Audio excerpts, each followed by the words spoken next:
I'm Rebecca Fryer with Kingstonist News. Here's what's making headlines today, August 29th, 2022. One person miraculously sustained non-life-threatening injuries after a transport truck crashed and fell off Highway 401 onto the train tracks near the Counterrockaway River on Friday night.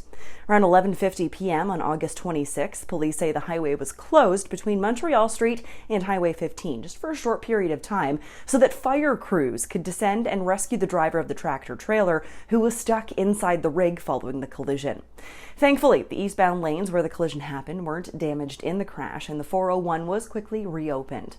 CN Rail, however, was forced to halt service for a few hours while the lines were fixed, and they did implement a temporary speed restriction that has now been lifted. So far, there has been no word from police on what, if any, charges will be laid against the motorist, nor what their condition is or if they've been released from hospital. Speaking of traffic, don't forget to check out Kingstonist's weekly traffic feature posted every Monday at Kingstonist.com. There, our reporters compile a list of the need-to-know closures and lane restrictions that might slow down your commute to and from the office or wherever you need to get to in Kingston this week. A 31-year-old Quebec man faces a list of charges including flight from police, possession of stolen property, and breaking probation after a high-speed chase ended in a foot chase on the 401. OPP say they got a call about a black pickup truck being driven erratically around 8 a.m.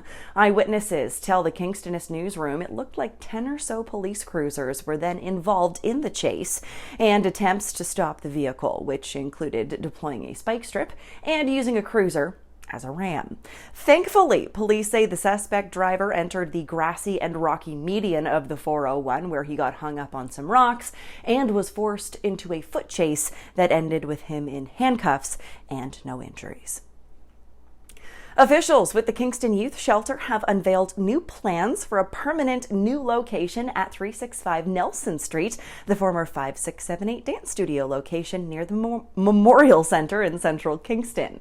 The organization says the new location would provide space for up to 24 beds for youths aged 16 through 24 who are experiencing homelessness or other housing insecurities, and would allow them to offer more consolidated services for their clients under one roof.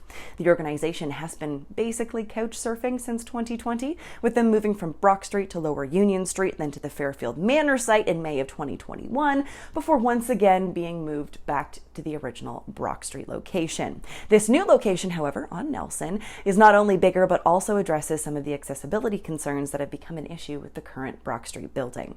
So, as part of their relocation efforts, KYS aims to fundraise $1.5 million to purchase the building and to complete some necessary construction like the addition of some shower facilities.